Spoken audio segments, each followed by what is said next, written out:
Students, आज हम लोग सेल रिकॉग्निशन एंड एडिशन इसके बारे में पढ़ेंगे। सेल को रिकॉग्नाइज कैसे करता है और उसके साथ वो जुड़ता कैसे है, इसके बारे में आज हम लोग पढ़ेंगे।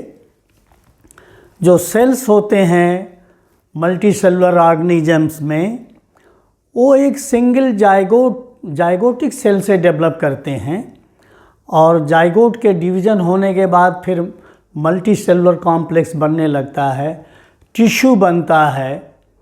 टिश्यूज़ जो हैं फिर ऑर्गन्स बनाते हैं और फिर ऑर्गन सिस्टम बनता है। कोई सेल कैसे ये जानता है कि मैं कहाँ हूँ और किससे जुड़ूँ? तो सेल्स के पास वो कैपेसिटी होती है जानने की, सेंस करने की और जुड़ने की। कुछ सेल्स के ऊपर ग्लाइकोलिपिड्स पाई जाती हैं। ये ग्लाइकोलिपिड्स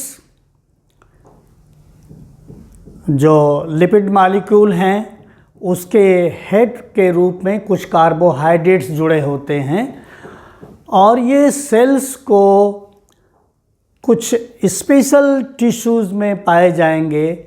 जैसे ब्लड टिश्यू है, उसमें ये जो ग्लाइकोलिपिड्स हैं वो उनके ब्लड ग्रुप टाइप्स को डिसाइड करने में हेल्प करते हैं कि ये ब्लड ग्रुप ए है, ये ब्लड ग्रुप बी है और ये ब्लड ग्रुप ओ है। उसी तरह से कुछ ग्लाइकोप्रोटीन्स होती हैं,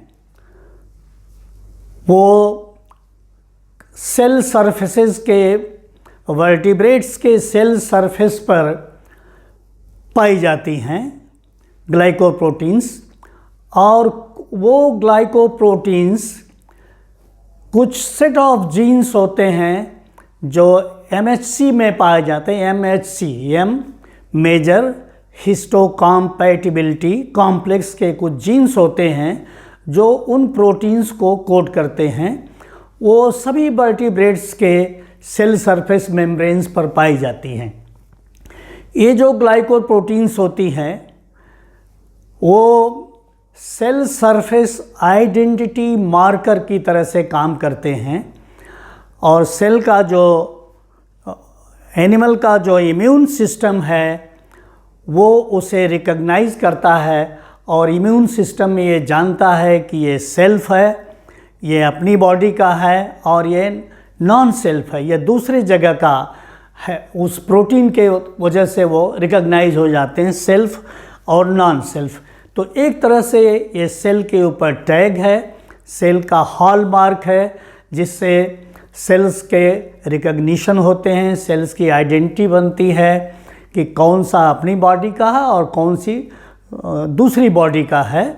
तो सेल का जो इम्यून सिस्टम है वो बराबर कुछ सेल्स बॉडी में रोम करते रहते हैं और वो देखते रहते हैं कि हमारी बॉडी में कौन सी दूसरी चीज़ आ गई। तो सेल्फ और नॉन सेल्फ का डिस्टिंक्शन भी इम्यून सिस्टम के द्वारा होता रहता है। सबसे पहले हम ये देखेंगे कि जो सेल का एडिशन होता है, जो जुड़ाव होता है, वो कितने तरह का होता है। तो टाइप्स ऑफ ए जंक्शंस है। The first one is tight junction, second is anchoring junctions जिसको कॉमनली डेस्मोसोम्स भी कहते हैं, and the third one is communicating junctions. Communicating junctions में गैप जंक्शंस और प्लाज्मोडेस्माटा आते हैं। तो हम लोग वन बाय वन स्टडी करेंगे। तो सबसे पहले हम लोग पढ़ेंगे टाइट जंक्शंस को। जो इंटेस्टिनल एपिथेलियल सेल्स होते हैं, इंटेस्टिनल एपिथेलियल सेल्स मैं थोड़ा आपको बता दूं इस तरह से। यह एक विलस है और इस पर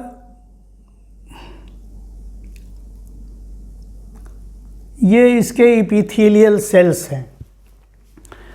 तो इंटेस्टिनल विलस पर एपिथेलियल सेल्स एक सिंगल शीट बनाते हैं, सिंगल सेल की शीट बनाते हैं और वो एक दूसरे से टाइट जंक्शंस के द्वारा जुड़े होते हैं।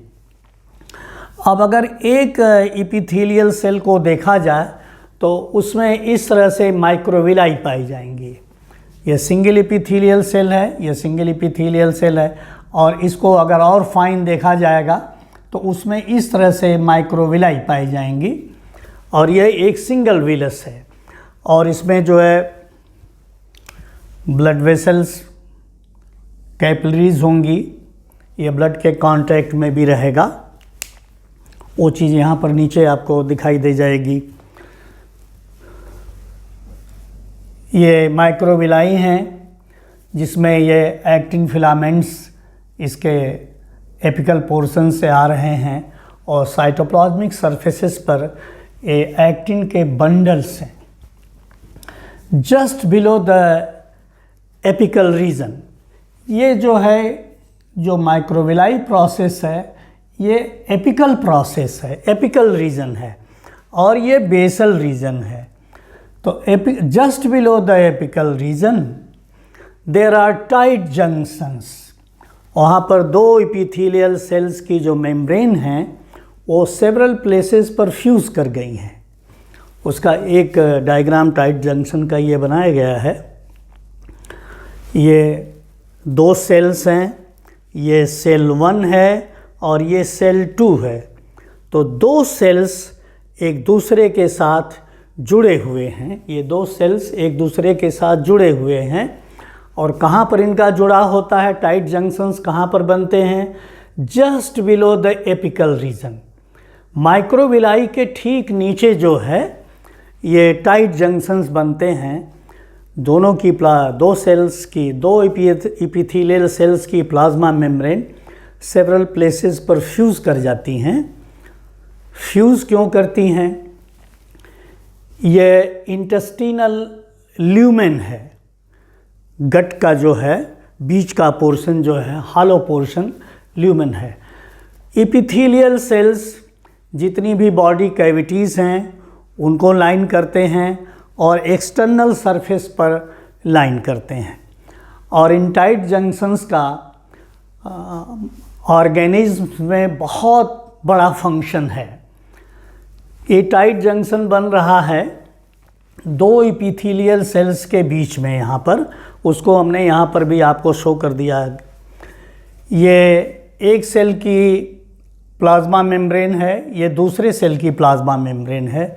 ये लिपिड बाइलेयर है। मेम्ब्रेन में लिपिड की बाइलेयर होती है। ये एक सेल की बाइलेयर है और ये दूसरे सेल की बाइलेयर है, लिपिड बाइलेयर है। यहाँ पर एक सेल की लिपिड लेयर को कट करके थोड़ा ओपन कर दिया गया है कि डायग्राम बहुत अच्छे ढंग से दिखे। तो these are the strands of tight junction proteins. Fibrous proteins जो होती हैं वो जंक्शन करती हैं, जुड़ती हैं। और किस तरह से जुड़ती हैं? जैसे ये देखिए, ये रिज है और ये फरो है, ये रिज है, ये फरो है। इस तरह से थोड़ा उभरा हुआ हिस्सा, थोड़ा डिप्रेशन है, फिर उभार है, फिर डिप्रेशन है। इस तरह से ये देखिए ये स्ट्रक्चर बनता रहता है और ये टाइट जंक्शंस फार्म हो जाते हैं। जो डाइजेशन प्रोडक्ट है इंटेस्टिन में, उसको एब्जॉर्ब होना होता है। एब्जॉर्ब हमने आपको इसके पहले जो है, जब हम लोग कपल ट्रांसपोर्ट पढ़ रहे थे तो उसमें हम लोगों ने पढ़ा था कि इंटेस्टिनल ल्यूमेन में ग्लूकोज का थोड़ा कम अमाउंट होता है और डाइटरी सोडियम थोड़ा ज़्यादा होता है। तो सोडियम के साथ ग्लूकोज जो है सेल के अंदर आता है। ये जो टाइट जंक्शन है ये प्लाज्मा मेम्ब्रेन को दो कंपार्टमेंट में बांट देता है। प्लाज्मा मेम्ब्रेन को दो एक ऊपर का हिस्सा हो जाता है और एक नीचे का हिस्सा हो जाता है। कंपार्टमेंटलाइजेशन कर देता है सेल का, प्लाज्मा मेम्ब्रेन को टाइटली ज्वाइन करके, टाइट पैक करके, फ्यूज़ करके कंपार्टमेंटलाइजेशन कर देता है। क्योंकि ये जो सेल की प्लाज्मा मेम्ब्रेन है, एपिथेलियल सेल की प्लाज्मा मेम्ब्रेन है, वो फ्लूइड स्टेट में है, लिपिड बाइलेयर की बनी हुई है और उसमें प्रोटीन्स जो हैं इंटरकैलेटेड हैं। तो इसमें बहुत सारे प्रोटीन्स ऐसे हैं जो सिम्पोर्ट कराएंगे सोडियम का और ग्लूकोज का।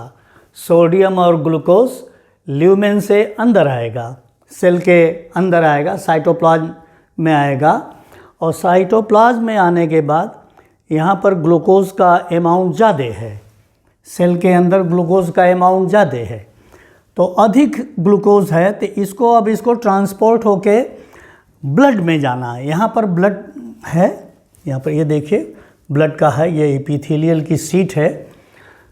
तो ये डाइजेशन प्रोडक्ट जो है यहाँ से अंदर आया और इधर ब्लड है तो वो ब्लड के अंदर चला गया, फिर सर्कुलेशन में चला जाएगा। बेस पर एपिथेलियल सेल के बेस पर ग्लूकोज का फैसिलिटेटेड डिफ्यूज़न होगा और यहीं पर सोडियम पोटेशियम एटीपेज पाया जाएगा जो कि एक्टिव ट्रांसपोर्ट कराएगा सोडियम और पोटेशियम का। सोडियम को एक्स्ट्रा सेलुलर फ्लूइड में करेगा, पोटेशियम को एक्स्ट्रा सेलुलर फ्लूइड से अपने अंदर ले जाएगा और active transport, primary active transport होगा। एनर्जी खर्च होगी एटीपी मॉलिक्यूल के ब्रेकडाउन से, सोडियम पोटेशियम का एक्टिव ट्रांसपोर्ट होगा। तो सेल के अंदर सोडियम की कमी बनी रहेगी और सेल के बाहर एक्स्ट्रा सेलुलर फ्लूइड में सोडियम का अमाउंट ज़्यादा रहेगा। तो इसके होने से यहाँ पर डाइटरी सोडियम भी अधिक है, तो डाइटरी सोडियम और ग्लूकोज यहाँ पर कम है, तो दोनों डिफ्यूज़ करेंगे माइक्रोविलाई के थ्रू।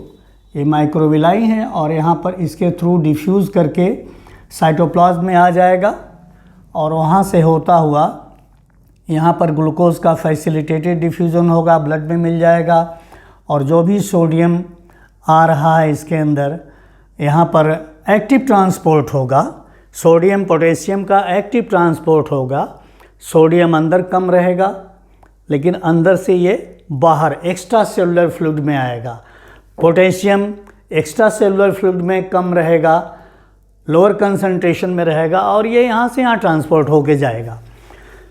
तो मेरे कहने का मतलब ये कि जो टाइट जंक्शन है वो मेम्ब्रेन को सील कर देता है और इस सीलिंग से एक फ़ायदा ये होता है कि इसमें जो मेम्ब्रेन में जो प्रोटीन्स हैं उनकी ड्रिफ्टिंग ना हो पाए।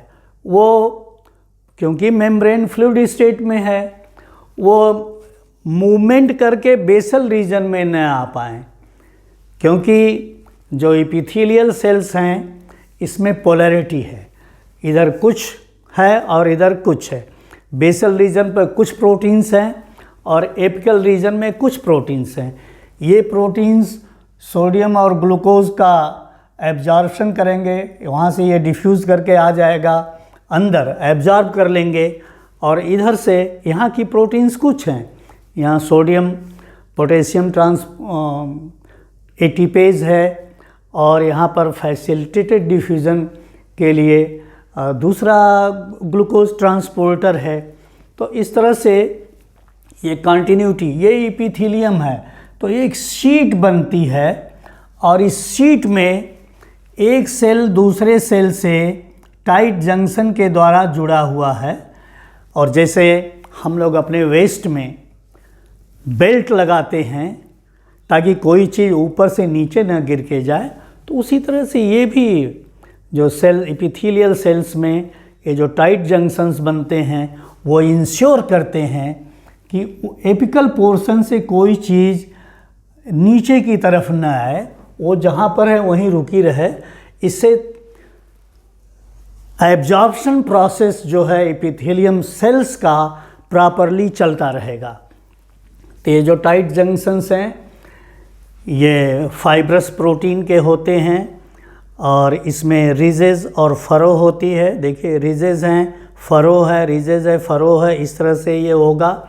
ये सेल 1 है, ये सेल 2 है। सेल 1 सेल 2 दोनों की मेम्ब्रेन आपस में फ्यूज़ कर गई हैं। तो टाइट जंक्शंस जो है ये लीक प्रूफ बनाता है। ऐसा न हो कि जहाँ पर दो सेल मिल रहे हैं उनके बीच में जो गैप है उससे कोई गट का मटेरियल इसके अंदर डिफ्यूज़ करके आ जाए। तो ये जो टाइट जंक्शंस हैं वो गट के ल्यूमेन से किसी भी मटेरियल को डिफ्यूज़ होने से रोकते हैं, टाइटली इसको सील करते हैं और बिल्कुल लीक प्रूफ बना देते हैं। कोई चीज़ उधर से इधर नहीं आएगी और इधर से उधर नहीं जाएगी, एपेक्स की तरफ नहीं जाएगी। नीचे की तरफ ब्लड है, जो भी एब्जॉर्प्शन का प्रोडक्ट है वो आ जाएगा। तो ये जो टाइट जंक्शंस हैं ये एपिथेलियम सेल्स में पाए जाते हैं और एपिथेलियम जो है वो सिंगल सेल थिकनेस की होती है। Epithelial cells single cell thickness की एक हार्ड शीट बनाते हैं और इनको ये जो टाइट जंक्शंस हैं वो जोड़े रहते हैं, एपिथेलियम को एक टाइट शीट बना देते हैं और लीक प्रूफ भी बना देते हैं। यहाँ से यहाँ कोई चीज़ लीक नहीं करने पाती है। इस तरह से टाइट जंक्शन अपना फंक्शन करता है। और नेक्स्ट वीडियोज़ में हम लोग पढ़ेंगे एंकरिंग जंक्शंस, जिसको कॉमनली डेस्मोसोम्स कहते हैं, और जो थर्ड है वो कम्युनिकेटिंग जंक्शंस है। कम्युनिकेटिंग जंक्शंस में गैप जंक्शंस और प्लाज्मोडेस्माटा।